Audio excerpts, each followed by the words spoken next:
लक्ष्य के सौजन्य से जवाहर नवोदय विद्यालय प्रवेश परीक्षा 2023 के न्यू यूट्यूब ऑनलाइन बैच में आपका स्वागत है। हमारे राष्ट्रीय संयोजक आदरणीय श्री अमरपाल लोधी जी, IRS ऑफिसर, वर्तमान में केंद्रीय पर्यटन मंत्रालय में अतिरिक्त निजी सचिव की पद पर सेवाएं दे रहे हैं, के सौजन्य से आपको ये क्लास YouTube पर आज से लेकर और परीक्षा होगी तब तक हर रोज़ तीनों टॉपिक्स की क्लासेस आपको डेली मिलेगी। एक छोटा सा गांव है मेरा गोपालपुर, जिसमें लाइब्रेरी स्थापित की गई है। सुपर 20 मॉडल पुस्तकालय, वह भी हमारे लक्ष्य के संयोग से ही चल रहा है और उसको आदरणीय श्री CL पथरिया जी, इंडियन रेलवे लोको पायलट के सौजन्य से वह वहाँ पर स्थापित की गई है। तो इन्हीं लोगों के सौजन्य से और भी बहुत सारे हमारे लक्ष्य के पदाधिकारीगण हैं, उन सभी के सहयोग से हमारे बहुत सारे स्वयंसेवक हैं, उनमें से मैं भी एक हूँ, आपकी सेवा में उपस्थित हैं। तो आइए शुरुआत करते हैं। आज का हमारा जो पहला टॉपिक है, पहला दिन है, आप सभी से आग्रह है कि आज की मेरी क्लास है उसका फीडबैक कमेंट बॉक्स में ज़रूर दें कि मैं जो क्लास करा रहा हूँ वो क्या सही है। माफ़ी चाहूँगा कि आज मैं आपको लाइव क्लास नहीं दे पा रहा, क्योंकि उसके लिए एक बड़ा सेटअप चाहिए, यानी ये जो बोर्ड है वो थोड़ा बड़ा चाहिए, तब हम इसको लाइव आ सकते हैं। तो उसके लिए मैं माफ़ी चाहता हूँ। मैंने अरेंजमेंट कर ली है उसकी, कुछ दिन में वो बोर्ड आ जाएगा और उसी दिन से हम आपको लाइव क्लास भी देना शुरू कर देंगे। तो आज शुरुआत करते हैं। सबसे पहले हम जानते हैं परीक्षा की, जो नवोदय विद्यालय परीक्षा है उसकी योजना क्या है, यानी किस प्रकार से इसको आयोजित किया जाता है। तो इसको 3 भागों में बांट दिया गया है। पहला भाग है मानसिक योग्यता परीक्षा। मानसिक योग्यता परीक्षा, जिसमें 40 प्रश्न आपसे पूछे जाएंगे। एक अंक का प्रत्येक प्रश्न हो गया, यानी 40 अंक ही आपको मिलेंगे। इसके लिए जो समय निर्धारित है इस पार्ट के लिए वो 60 मिनट का समय निर्धारित है। और इसमें बच्चे से उसकी जो मेंटल एबिलिटी है, अर्थात उसके सामने कोई समस्या आती है तो उस समस्या को वो कैसे रिएक्ट करता है, कैसे इसका सॉल्यूशन सोचता है, क्या सॉल्यूशन देता है, उसका आकलन किया जाता है। दूसरा हमारा पॉइंट है अंक गणित। अंक गणित, इसमें जो प्रश्नों की संख्या है वो 20 होगी। वही अंक एक है तो अंक भी 20 ही होंगे। यहाँ पर जो समय है वो थोड़ा कम है, यानी 30 मिनट का समय हमें दिया जाएगा। यहाँ पर 40 प्रश्न थे, 60 मिनट थे। ऐसे यहाँ पर अंक गणित से संबंधित सभी जो संक्रियाएं हैं वो पूछी जाएंगी। तीसरा पार्ट है भाषा, जिसमें हिंदी भाषा से संबंधित योग्यता बच्चे से पूछी जाती है। इसमें भी जो प्रश्नों की संख्या होगी वो 20 ही होगी और अंक भी 20 होंगे। और इसके लिए जो समय होगा वो आपका होगा 30 मिनट। इट मीन्स 60 + 30 + 30, 60 और 30 90 और 30 120 मिनट में आपको ये पेपर सॉल्व करना है। और इन 20 मिनट के लिए आज से हम हर रोज़ लगभग 30 या 40 मिनट की आपकी ये जो क्लासेस होंगी, आप उनसे जुड़े रहिए। और हर वीडियोज़ में आपको जो भी ज्ञान दिया जाएगा उसका फीडबैक ज़रूर दीजिए कि हम ये समझ रहे हैं और ये नहीं समझ पा रहे, इसको आप बदलिए। क्योंकि अध्यापक को जब पता चलता है कि हमारे बच्चे मेरी बात को नहीं समझ पा रहे, तो फिर वह अध्यापक अपने टीचिंग के जो तरीके हैं उनको बदलने की कोशिश करता है, ताकि उसके बच्चे सीखने लगें।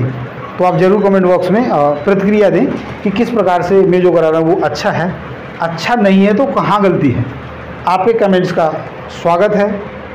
हमें अच्छा लगेगा कि आप हमारे वीडियो को देखकर कमेंट कर रहे हो और कुछ सुझाव भी दो, जिससे हम अपनी क्लास को और अच्छा बना सकें। तो आज का जो हम टॉपिक है वो ले रहे हैं अंक गणित। अंक गणित अर्थमेटिक में सबसे पहले हम जानेंगे अंकों के बारे में।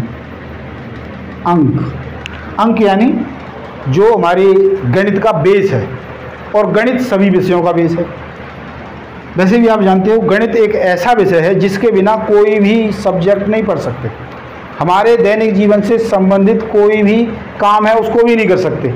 उसके बारे में हम अलग से चर्चा करेंगे, आज हम उसके बारे में चर्चा नहीं करें। अंक हमारे क्या हैं? 1, 2, 3, 4, 5, 6, 7, 8 और 9, यही अंक है ना। इसके बाद काफ़ी समय बाद जीरो का आविष्कार हुआ, जो भारत में ही हुआ था।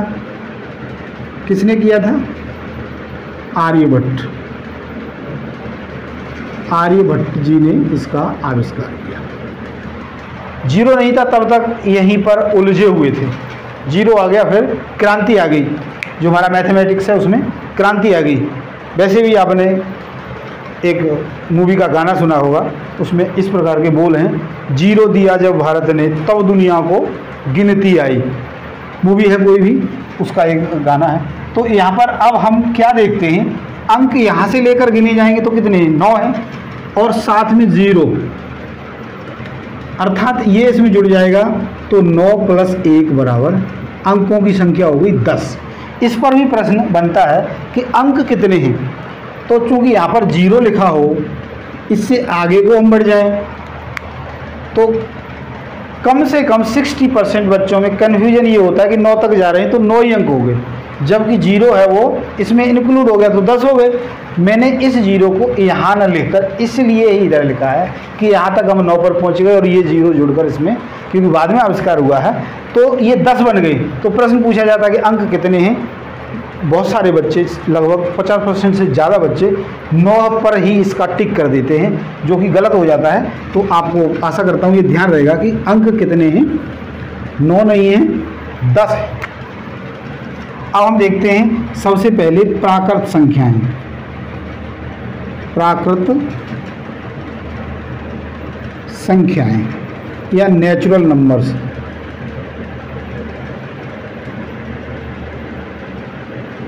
नेचुरल नंबर्स, नेचुरल नंबर्स क्या होते हैं?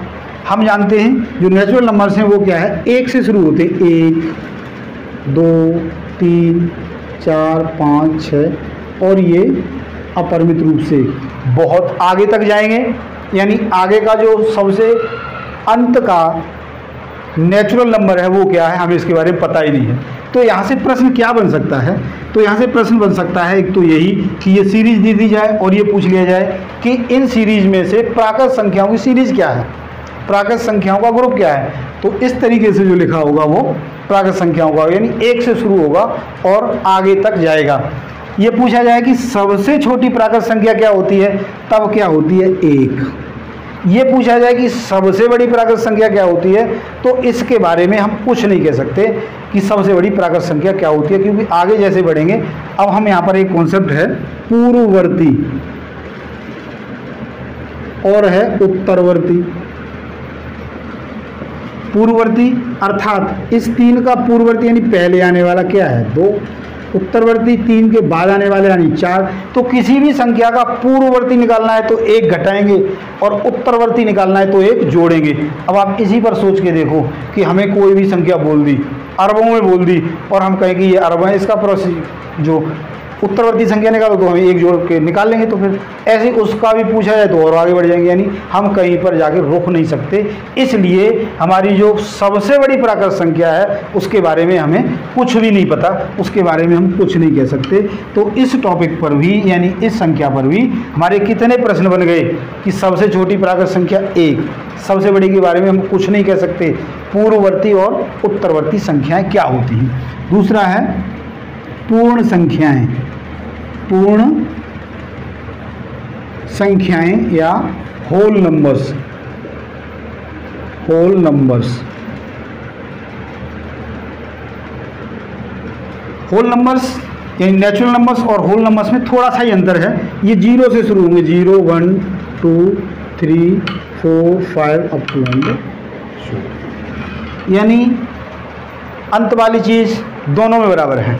पहले वाली चीज़ सिर्फ 0 इसमें ऐड हो गया है। यहाँ पर प्रश्न पूछा जाए सबसे छोटी पूर्ण संख्या क्या है, तो उत्तर होगा 0। सबसे बड़ी पूर्ण संख्या क्या है, तो उत्तर होगा कुछ नहीं कह सकते। ऑप्शन होगा उसमें ये दिया होगा जरूर। और अब यहाँ पर दोनों का मिक्स करके भी प्रश्न पूछा जा सकता है। ये पूछा जा सकता है कि क्या नेचुरल नंबर्स पूर्ण नंबर्स होते हैं। अब आप देखो, नेचुरल नंबर है, इट मीन्स इसमें जीरो इंक्लूड नहीं है, तो प्राकृत संख्याएं का जो ग्रुप है वह पूर्ण संख्याएं नहीं हो सकती। हाँ, इसका एक उपसमुच्चय हो सकता है, जो एक बड़ी बात है। उपसमुच्चय यानी ये इसमें यहाँ से हटा दो तो क्या होगी, प्राकृत संख्या होगी, यानी ये इसमें शामिल तो है लेकिन हम इसको पूर्ण संख्याएं नहीं कह सकते। अब ये पूछा जाए कि क्या पूर्ण संख्याएं, जो पूर्ण संख्याएं उनमें प्राकृत संख्याएं हैं, तो हम कह सकते हैं क्योंकि यहाँ से ये इसमें उपस्थित है, तो यहाँ से ये प्रश्न भी बन सकता है। अगला जो हमारा टॉपिक है वह है सम संख्याएं। सम संख्याएं या even numbers. Even numbers, even numbers सम संख्याएं अर्थात ऐसी कोई भी संख्या जो 2 से पूरी भाग हो जाए, 2 से पूरी भाग हो जाए,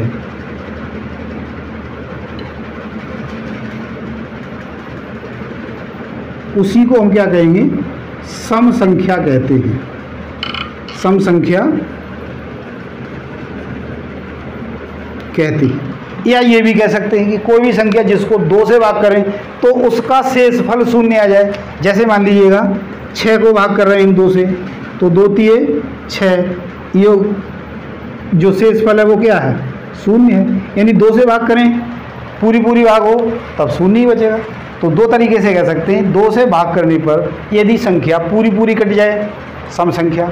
यदि 2 से भाग करने पर शेषफल शून्य बचे तो भी क्या होगी, सम संख्या होगी। अब हम देखते हैं विषम संख्याएं। विषम संख्याएं, विषम संख्याएं। तो विषम संख्याएं क्या हैं, जो 2 से भाग करने पर पूरी ना कटे। 2 से भाग करने पर, 2 से भाग करने पर पूरी भाजित न हो या भाग न हो, तो क्या कहलाएगी, विषम संख्या कहलाएगी। विषम संख्या कहते हैं, विषम संख्या कहती है। अब यहां पर भी हम कह सकते हैं कि जैसे 2 से भाग करें तो उसका शेषफल कितना बचे। सोच के बजाओ थोड़ा सा, मैं अभी बताता हूं कि कोई भी संख्या जब 2 से भाग करेंगे तो शेषफल 1 बचेगा या ज़्यादा भी बच सकता है। सोचो, क्या है कि कोई भी संख्या जब किसी संख्या से भाग की जाती है तो शेषफल हमेशा इस भाजक से छोटा ही होता है। 2 है तो क्या हो सकता है, 1 हो सकता है और 0 हो सकता है बस। 3 से भाग करेंगे तो 3 से छोटा 2 भी हो सकता है, 1 भी हो सकता है, 0 भी। अर्थात जब हम किसी संख्या को किसी से भाग करते हैं तो जो भाजक संख्या है, यानी जो भाग करने वाली संख्या है, वह उसका शेषफल जो बचेगा यह इससे कभी भी न तो बराबर हो सकता और न बड़ा हो सकता, सिर्फ और सिर्फ छोटा ही हो सकता है। अब हम यहाँ पर एक उदाहरण की सहायता से समझने की कोशिश करते हैं सम और विषम संख्याएं। आशा करता हूँ ये आपने समझ लिया होगा। अब हम सम और विषम संख्याओं को एक उदाहरण की सहायता से समझने की कोशिश करते हैं।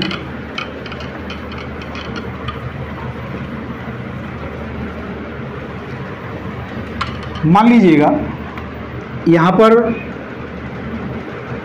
कुछ वस्तुएं रखी हैं। मान लीजिए यहाँ पर गेंदें रखी हैं, 1 2 3, ये गेंदें ले ली हमने, हमें नहीं पता कितनी है। अब यहाँ से हमने एक बच्चे को इधर खड़ा किया है और एक को इधर किया है। अब ये कहा कि भाई हर बार आपको, जैसे ये उठाएगा इधर रख देगा, यानी इसने एक गेंद उठाकर यहाँ रख दी, ये वाली गेंद इधर रख दी। इस बच्चे ने ये वाली गेंद उठाकर यहाँ रख दी, दूसरे बच्चे ने इसने ये वाली गेंद उठाकर यहाँ रख दी, अब की बार इसने ये वाली गेंद उठाकर यहाँ रख दी, अब की बार इसने ये वाली उठाकर यहाँ रख दी, अब की बार इसने ये गेंद उठाकर यहाँ रख दी, अब इसने ये रख दी, अब इसने इधर ये रख दी, अब इसने ये इधर रख दी, अब इसने ये इधर रख दी, और अब इसने ये इधर रख दी, और अब इसने ये इधर रख दी, और अब इसने ये इधर रख दी। यानी यहाँ से जो गेंदें थी वो डिवाइड हो चुकी हैं। अब दो जगह हुई हैं क्योंकि दो ही व्यक्ति थे, दो जगह हुई।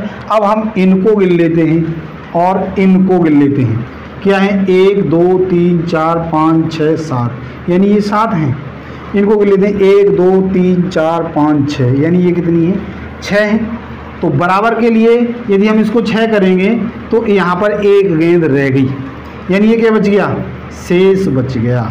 इसका मतलब 6 और 6 12 और ये एक शेष 13। यहाँ पर जो संख्या थी वो 13 थी। 13 अर्थात बराबर नहीं बटी, एक शेष बच गया। यदि ये बराबर बट गई होती तो क्या होती? सम संख्या होती। और यदि बराबर नहीं बटी, एक या तो एक पर ज़्यादा होगी तो उसने यहाँ रख दी क्योंकि बराबर करनी है। तो जो बची हुई गेंद थी इसने इसको क्या बना दिया? विषम बना दिया। ऐसे ही हम और भी कोई एग्जाम्पल्स ले सकते हैं। तो आशा करता हूँ आपने सम और विषम संख्या का जो अंतर है वह भी समझ लिया होगा। उदाहरण इसलिए दिया है कि हमारे जो नन्हे मुन्ने प्यारे बच्चे हैं वो इस सम और विषम में कभी कन्फ्यूज ना हो। आगे जो हमारा पॉइंट है वह है यौगिक संख्याएं। यौगिक संख्याएं, यौगिक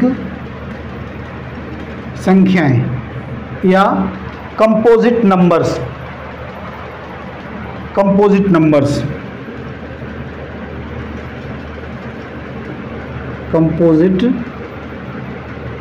नंबर्स, यौगिक संख्याएं यानी ऐसी संख्याएं जो स्वयं और एक के अतिरिक्त भी किसी संख्या से भाग हो जाएं। जैसे एक से तो हम एक से सभी संख्याएं भाग होती हैं, चाहे वो कोई भी हो, और एक को छोड़कर, स्वयं को भी छोड़कर और किसी से जो भाग हो जाएंगी उन्हीं को हम क्या कहेंगे? कंपोजिट नंबर्स कहेंगे, यौगिक संख्याएं कहेंगे। जैसे 4 है, 10 है, 15 है, यानी ये खुद से भी हो रही हैं और इनके अतिरिक्त और संख्याओं से भी विभाजित हो रही हैं। इसलिए हम इनको क्या कह रहे हैं? कंपोजिट नंबर या यौगिक संख्याओं की श्रेणी में रखते हैं।